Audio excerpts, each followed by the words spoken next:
começo com uma pergunta, que na verdade já foi feita aqui, não é um déjà vu. Vocês se lembram o que vocês respondiam quando a pergunta era: o que você quer ser quando crescer? Eu me lembro bem. Eu ainda criança, eu já queria ser professora de criança. O tempo foi passando e eu fui crescendo cada vez mais apaixonada por matemática. E nessa época eu comecei a ouvir: essa menina vai ser engenheira. E então chegou a hora de entrar para a faculdade. Eu escolhi engenharia elétrica. Mas os semestres foram passando e eu comecei a sentir que faltava alguma coisa. Talvez aquele lado, essa menina vai ser engenheira, talvez até tivesse preenchido. Mas o lado, quando crescer, eu quero ser professora de criança, não estava. E hoje, quando eu olho para trás, eu consigo entender perfeitamente o que significava uma criança de 7 anos falar que queria ser professora de criança. O que eu estava gritando naquele momento era que eu gostava de gente, que eu queria trabalhar com gente. Mas como que a gente resolve isso? Eu tomei uma decisão que foi muito difícil para mim na época, que foi assumir que eu estava no curso errado. Já ficou claro para vocês isso, né? Então eu comecei a procurar uma engenharia que me possibilitasse unir exatas e humanas, que foi engenharia de produção. Mas mais do que isso, eu entrei para uma ONG chamada Engenheiros Sem Fronteiras, e juntas, essas duas decisões foram responsáveis pelo meu equilíbrio. Eu consegui aplicar na comunidade tudo aquilo que a gente aprendia na engenharia, que é o objetivo principal da ONG, e eu consegui desenvolver pessoas trabalhando na diretoria da ONG. Parece perfeito, né? E, de fato, foi perfeito. Rapidamente me apaixonei pelo trabalho voluntário, e desde o meu primeiro dia na organização, toda a energia que eu tinha em mim era para que aquilo desse cada vez mais certo e a gente conseguisse atingir cada vez mais pessoas. Eu vou tentar mostrar para vocês um exemplo de como que tudo isso foi tão intenso e transformador para mim. Em um certo ano, a gente resolveu fazer uma campanha de Páscoa. E a gente sempre fazia isso, a gente arrecadava chocolate e levava para as crianças das comunidades rurais de Itabira, ou então para creches, e geralmente eram para crianças que a gente sabia que se não fosse assim, talvez não tivesse oportunidade de ganhar um chocolate na Páscoa. Mas nesse ano aconteceu uma coisa especial na nossa equipe, que a gente começou a observar que tinha muita gente morando na rua. E a gente pensou: por que a gente vai atingir só crianças, se a gente tem agora um outro público que a gente também pode atingir? Aí eu lembro que surgiu na equipe um questionamento assim: será que faz sentido a gente entregar uma caixa de bombom para pessoas que não têm absolutamente nada para comer? Acho que não. Então a gente montou alguns kits e a gente colocou água, suco, biscoito, fruta e também a caixa de bombom, que o intuito era representar a Páscoa. E a gente foi entregar. Quando a gente chegou no local da entrega, a gente percebeu que o número de pessoas era muito maior do que o número de kits. E agora? O que a gente faz?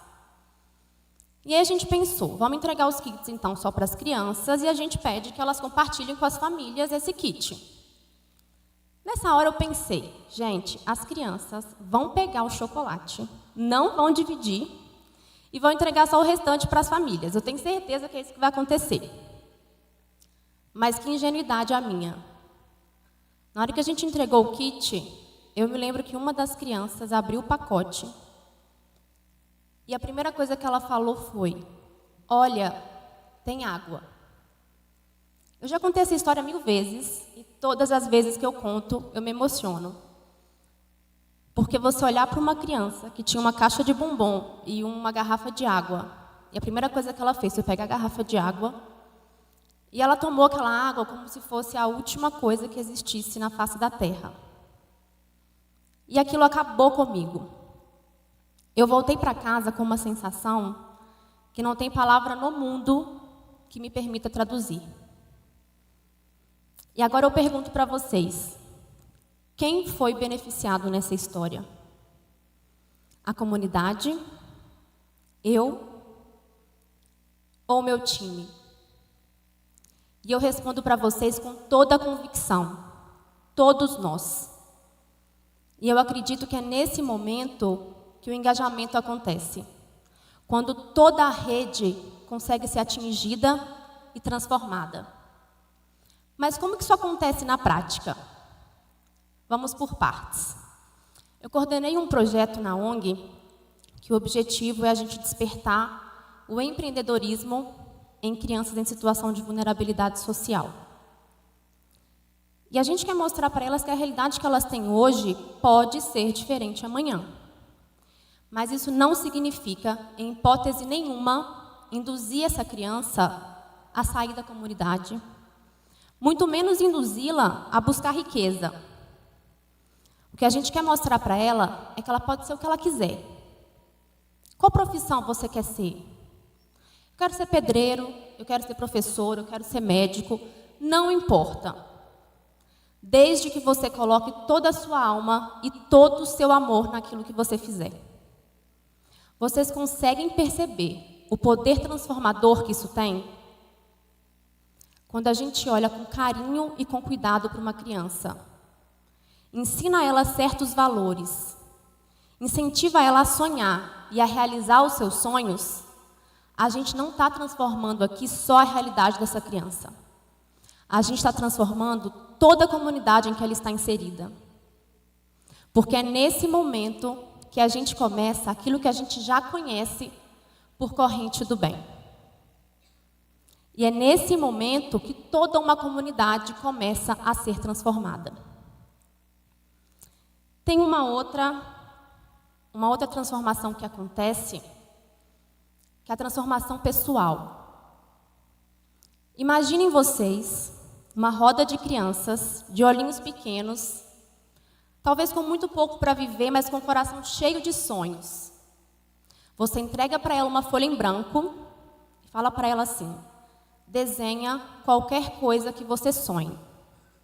Qualquer coisa, não importa. Desenha seu sonho. E elas começam a desenhar e depois elas vão mostrar para os colegas o que elas sonham. Vão contar para os colegas esse sonho. Algumas falam brinquedos, outras falam televisão e até uma cama. Mas aí chega uma criança e fala que o sonho dela é que a mãe pare de beber e que o pai volte para casa.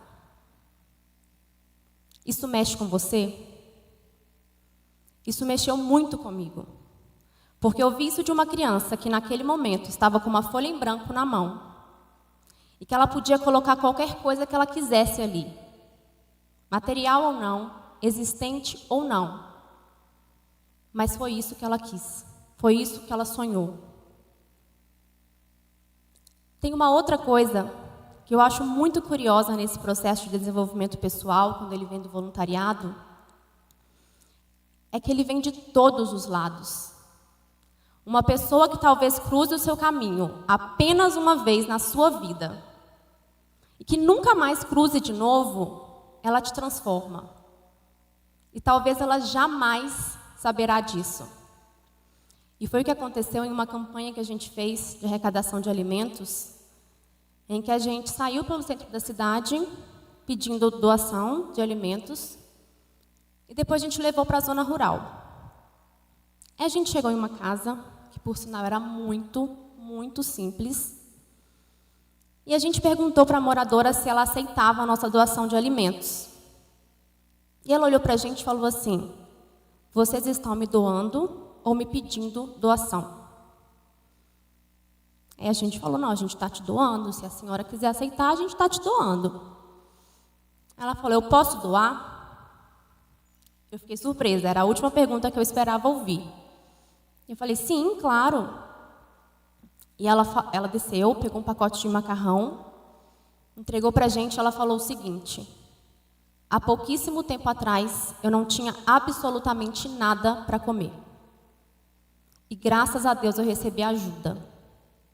Hoje eu tenho pouco, mas o pouco que eu tenho é o suficiente para dividir com alguém que precisa mais do que eu. E mais um pedacinho de mim foi transformado. Eu comecei a olhar ao meu redor coisas que antes eu não observava. Eu comecei a sentir a dor do outro doendo em mim. E hoje eu tento olhar para cada pessoa que cruza o meu caminho como um ser único e especial. E ainda tem uma outra transformação que acontece quando o engajamento vem como um todo, que é a transformação do nosso time, da nossa equipe. Se você me perguntar hoje qual foi a frase que eu mais falei nesses meus quase 5 anos na ONG, eu te responderia sem nem pensar. Nenhum voluntário deve sair daqui sem ser transformado. Ele tem que ser transformado tanto pela experiência que ele vai viver na comunidade, quanto pela transformação que nós, como organização, vamos proporcionar a ele. E toda vez que a gente encerrava um ciclo na ONG, a gente dava um espaço no final para que todos os voluntários, se quisessem expressar alguma coisa, falassem, qualquer coisa que eles quisessem. E a gente sempre ouvia alguém falando sobre o quanto foi transformado nesse período.